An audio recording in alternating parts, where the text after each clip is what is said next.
This episode is brought to you by Amazon Prime. There's nothing sweeter than baking cookies during the holidays. With Prime, I get all my ingredients delivered right to my door, fast and free, no last-minute store trips needed. And of course, I blast my favorite holiday playlist on Amazon Music. It's the ultimate soundtrack for creating unforgettable memories. From streaming to shopping, it's on Prime. Visit Amazon.com/Prime to get more out of whatever you're into.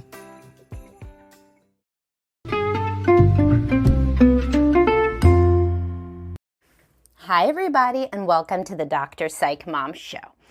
Today, I'm going to talk about how you should not believe your own bullshit and a helpful hack if you are a bullshit artist, which everybody is, and I will explain why and how. Right as soon as I tell you to subscribe, because I have awesome subscriber-only episodes. Let's see. The tomorrow, or the one in a couple days, is the interesting thing that happens when women make more money. I just had 4 reasons some men hate foreplay, ways to take care of your wife, and a huge red flag, never having sexual encounters twice in a row. Okay, so let's talk about when I was a little girl. That's how I start off the world's best podcast episode, right? No, give me some grace. It'll be a good story. So when I was a little girl, actually I wasn't even little. So this was 9th grade, right, in Brooklyn. And my social studies teacher had us debate an issue. It had to do with the Holocaust. I think I may have told you this story already. And so we very much got into our teams, and we were going to debate, and we were talking so much about our side. Everybody thought they were very lucky that they got the side they believed in. Oh my God, 100% of us. And we thought about it, and we had such a good, argument, and we cogently, probably not too cogently because only in 9th grade, but we debated the other side. And then what did he say? Some of you probably know, the guy said, switch sides. And we were like, oh my God, you can't switch sides. I identified so much with the first side that you randomly assigned me to. There can't possibly be another side that would be as valid as that randomly assigned side. Obviously, this is in-group, out-group bias. If you've taken any social psych 101 classes in college, as soon as you're assigned to something, you like it better. I could say you're on the red team and you would love red, and the other one's on the blue team and he would love blue. So, this was illustrated really well by this. I'll never forget it. And I use that principle every single day in couples counseling and in my own head when I listen to individual clients speak. There is never just one side. Your bullshit, what I'm referring to as your bullshit, is your way of viewing the problem with your spouse. And I see this all the time in my Facebook group. I just did like a little PSA in the group that was like, if you write your whole story out, and you could join the Facebook group, it's linked in every episode description, and it's the blue subscribe button on Facebook. It's $4.99 a month, even cheaper than, the extra podcast episodes. You do not get one if you subscribe to the other. Facebook is not linked to Spotify. I get that all the time, that question.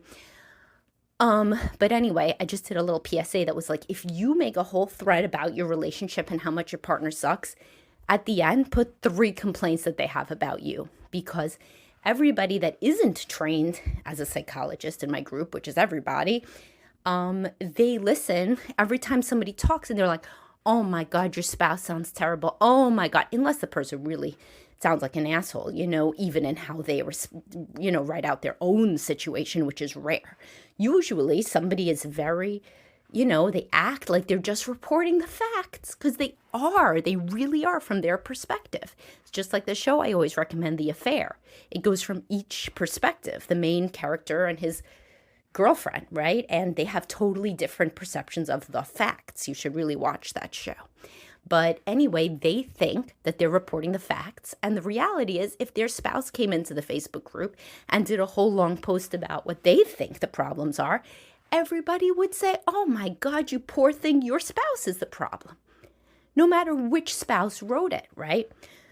So, as a helpful hack for your own marital issues, when you think that you are completely above reproach, Act like there's a gun to your head to tell your spouse's perspective as valid as possible. Or like you would get $1 million. Who's motivated by the carrot or the stick should use each one, the gun to the head or the $1 million, right? To portray your spouse's perspective, only using truth, obviously. Is same as you think there's only one set of facts. Very quickly, this exercise shows that there's many, many facts to cherry pick from. So use them and then cogently argue your spouse's perspective about why they're right. And if you can do this in your head, or you could do it in a journal, you'll become 1,000 times better partner instantly. So I'll give you an example, right? A guy says, I work all day like a dog. I take care of the children from the minute that I come in. I'm engaging with the kids. I text my wife nice things during the day. And do you know that she will not have sex with me more than once every other week? I have it written down, so I know that it's the facts. And in fact, it's below average. And I am a high libido guy, also a fact. I make a fucking lot of money. I'll show you where I am on the percentiles. That's a fact. And she does less than the average woman. That's a fact too. She doesn't even do laundry. I do the laundry. And you know that I cook half the meals at least. In fact, the DoorDash bill, another fact, was $500 just from this month. So, and on top of that, another fact is my wife does not work as many hours as me. All fact. And you know what? She also has not given me a compliment. Factually, I've tallied them up. She's not given me a compliment even this year. And I give them to her all the time. Oh man, that sounds like a lot of facts, right? There's a lot of facts in a row. I feel bad for that guy, right? Man, his life sounds tough. Wife sounds, wow, what a bitch, man. Cold, and she's unappreciative. And I really think that guy should just get the hell out of Dodge, right? He could find a woman that's a lot better for him. Or we could think, if he could make another $1 million by representing his wife's side of that, you know, very truthfully and very cogently, then what would he say? Well, maybe he would say this. From her perspective, you always have to switch it to the I. So you're speaking as the other person, as your spouse. I work just as hard as him. Even though I work fewer hours, I'm doing 100% of the pickups. I do all the cleaning in the house. He has not had to clean anything. I don't even think that man knows where the cleaning supplies are. My job is harder because I am working as a social worker, and I work with suicidal kids all day. What does he do? He sells real estate. Can you think of a more shallow job? And does he make a big stink out of it? Mr. Perfect acts like he's so smart, so successful. He has not. My mother is, by the way, dying of cancer. He's not asked about her. I don't think this week. Maybe he does every other week. He asks about how my mother is doing, and it's the thing that I think about from when I get up to when I go to sleep. Also, I'm sure that he does not think about our son's recent autism diagnosis. I have been talking to the school every day. I feel terrible for my son. He's struggling in school. My husband, I don't even think he knows the extent to which my son is being bullied in school. And I'm talking with the guidance counselor. I'm talking with everybody on the IEP team and with my son's therapist. Between doing all of that, I also cook half the meals, and I DoorDash in a lot of my husband's favorites. And I get the dry cleaning, and I do the grocery shopping. And did I mention I do all the bills and household management? And still, I manage to have sex with him every so often. Not as much as I would like, but did he even mention he has been having a bit of a problem with premature ejaculation? And from listening to Dr. Psych Mom, I know I am a sexual blueprint, and it is very frustrating to try to have sex with somebody who really is not great at foreplay, no matter what I say, and can't really keep it up. So I think that, I have spoken with my own therapist who says I need to be a bit more assertive, and that my husband, is a fairly self-absorbed guy. So what do you think? Who's right? They're both right. They're both right. This is what being a couples counselor is, by the way. You have a session with one person, you're like, oh my God, that's great. That person is a fucking saint.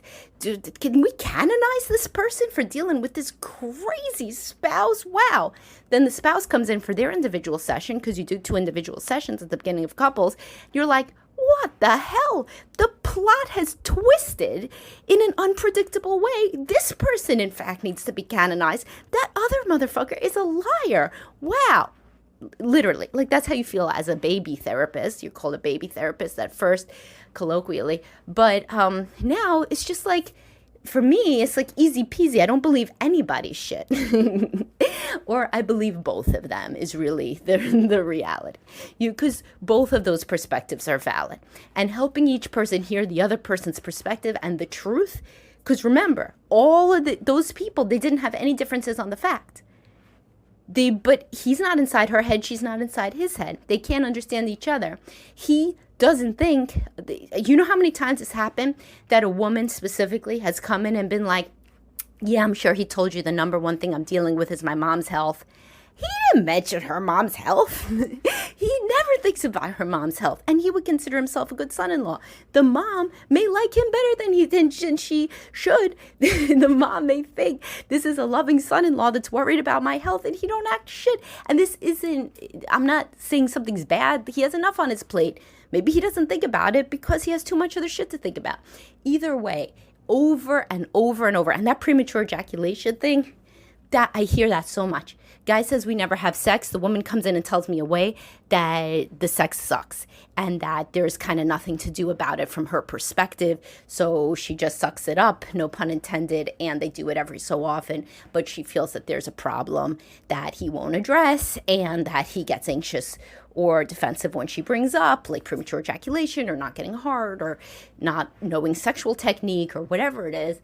And so that's why, from her perspective, she's doing it more than she should be doing it, given how shitty it is. And he doesn't even bring that up at all because he pushes it out of his consciousness.